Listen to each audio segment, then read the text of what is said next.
What is up, BookTube? It is Monty, and today I am here to do probably one of my most controversial, I don't know if it's controversial, I just think that it's a valid opinion. So I'm here today to talk to all of you about The Priory of the Orange Tree by Samantha Shannon and why I gave it 2 stars on Goodreads. Link to that review down below in the description. So, over the course of the reading rush, which at the time of filming this video, we're in the middle of it. It's Friday, so there's still 2 days left of this rush, and actually it's a Thursday. There's 3 days. I'm a liar. Anyway, I read this book mostly on Wednesday, and I have some thoughts, I have some opinions. Let's get into it. So, if you don't know anything about The Priory of the Orange Tree, the plot is essentially 1,000 years in the past, before the book started, there was this big bad named the Nameless One who terrorized this fantasy world, and he was ultimately, it's kind of like, I don't even know, but they were ultimately locked away under a mountain in a volcano or some shit, under the sea, whatever.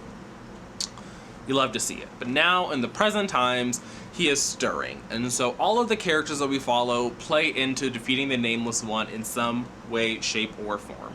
My main issue with this book is that I think that it is completely devoid of any kind of atmosphere or actual world building that I care about. I was talking with this on the hotties on Zoom, and I didn't think there was really any world building. I didn't think that there was any complexity to the world that was crafted, any real thought or emotion that was put into it, because every room that we were in, every building that we were at, I didn't know what it looked like. I didn't know the traditions of these people, the culture of these people, the geology of the land. Really, it just kind of existed in this nebulously devoid of description fantasy world that could have been anywhere. Could have been Westeros, could have been the Shire, could have been any of these places that just exist in like fantasy, you know, like vaguely old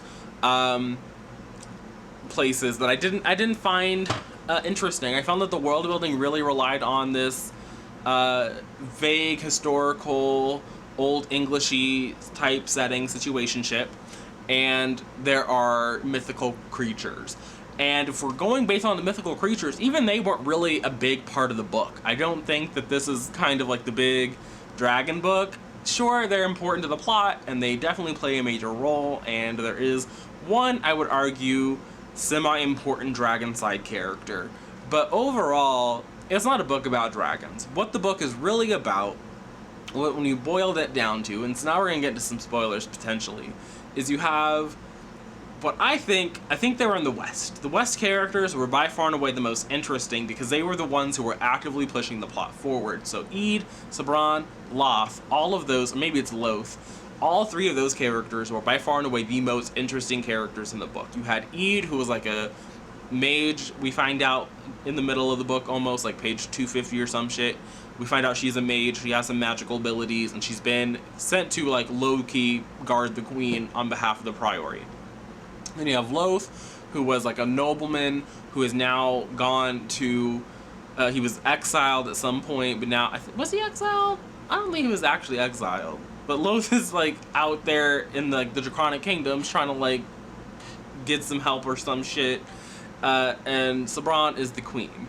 And they were by far and away the most interesting characters in the book who were always pushing it forward. And then you had characters like Niclace and Tane, whatever the fuck their name is. They were just there as plot devices.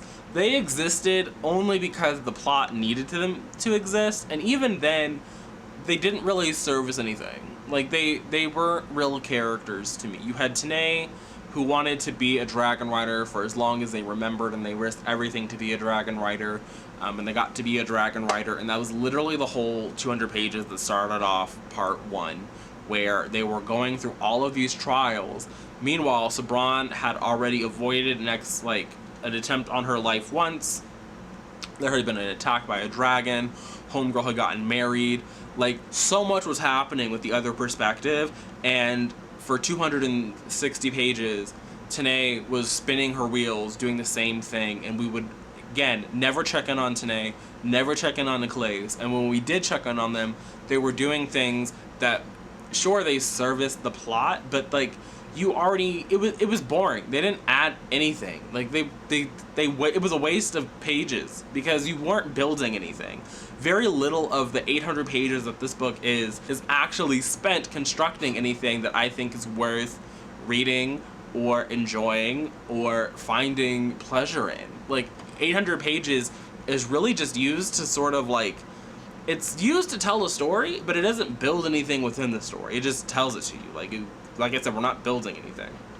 My other main issue was that the pacing of the book was wildly inconsistent. Sometimes you would have characters who would be traveling vast distances, and we would just skip to them being there. And other times we would have characters traveling vast distances, and we would spend pages just at length traveling with them for no reason. It's like, you've already kind of established that people can get places relatively quickly in this world. Like, there was a whole fight going on some random as fuck island where there was a super magical tree where this immortality shit was gonna happen, and it took the pirate characters several hundred pages to get there. Several times you had to go back and forth in perspective for them to get there. But then our heroes get there, and they're there immediately, and there's a big battle going on in there. And then they have to get from that magical island back over to the Ennis Queendom, and that takes pages, like massive amounts of time. And it's like, you literally just got there super quickly, but getting back is pages of detail. It was wildly inconsistent, and I was not a fan. I also was not a fan of how poorly executed the third, like the climax of the book is, because the climax of the book should be the battle between them and the Nameless One. But before that, we get this like weird revelation that Sabran is like the product of an incestuous, I would call it incestuous relationship. So we find out that like one of the minor villains, one of the minor antagonists, the Witch of the Woods, she has been out here. She's like sort of like the antagonist of the priory people, because she really wants the priory fruit because she needs to be able to do her magic, and she wants to be able to do it, but she needs the fruit. So she's like a C-level antagonist, but she's still pretty important to the overall story that's going on here. She's like a servant of the Nameless One, we find out. So, but before we find out she's a servant of the Nameless One, we find out that the sort of mythology of the world where Sabran, as you know, the Queen of Ennis, has been, and every, like her mother and her mother before her, like all of them have like daughters, but the progenitor of that whole line was the Witch of Ennis, like the Witch of the Wood. And we find out that she like adopted this boy that she was gonna murder because she wanted the power, but then she got really drawn in by his eyes, and so she low-key adopted him after she kidnapped him. And then when the boy got older, she fell in love with him, but he rejected her. And so she changed her shape so that she could marry her son and sleep with him.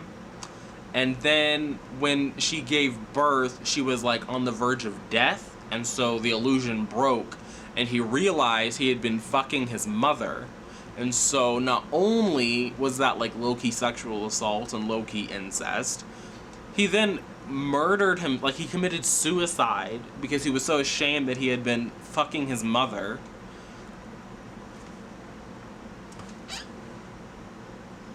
What? And then it went downhill after that, because when we finally get to after that moment is when we finally get to the whole like big battle, and the witch shows up and she's like, oh, I'm big bad now, I done killed most of the priory, and now the Nameless One is risen and y'all can't stop us. It's like a low-key Twitches moment. Like, there was like maybe like 5 pages of actual talking, but mind you, this happens on page 700. The book is 800 pages long, and I understand you can have the climax probably any earlier than that, but when the climax happens at page like 7 something, and the battle lasts like 2 seconds, and this is supposed to be the most powerful evil entity that's ever existed in the name of evil entities, and you defeat him with some Twitches references. Like, the battle was a high-key Twitches reference. Like, sure, it wasn't like Power of Love, but the moment, the what happened, low-key, the same thing happened in Twitches. So after all of that, I just kind of failed to see what the the elevation was in terms of like a high fantasy from an adult perspective. And so for me, it was an okay read that it got demoted. At first I was gonna give it 3 stars, but the more I started thinking about it and the more I thought about the incest and the sexual assault and the twitches, it was a no-go for me. So I know this is a pretty popular release. I would love to know what your thoughts are down below in the comment section. I don't see myself changing my mind because I don't think that this was it. I don't think it was. I've heard some rumblings about a prequel being written about the Nameless One. I don't need it. We got a lot about the Nameless One. We got his whole rise, his whole fall. His mama told us all about him. I don't care about it. So I don't know what's going on with the prequel. I don't follow Samantha Shannon on Twitter, so I don't have the tea on that. But I don't want it. Will I read it? Potentially.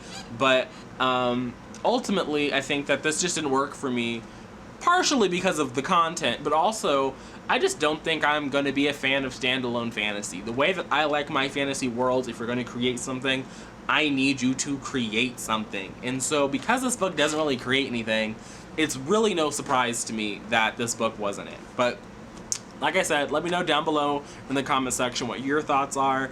Be sure to leave this emoji down there while you're typing out those thoughts. Thanks for making it this far into the video, and I'll see you guys again next week with another review. But until then, bye.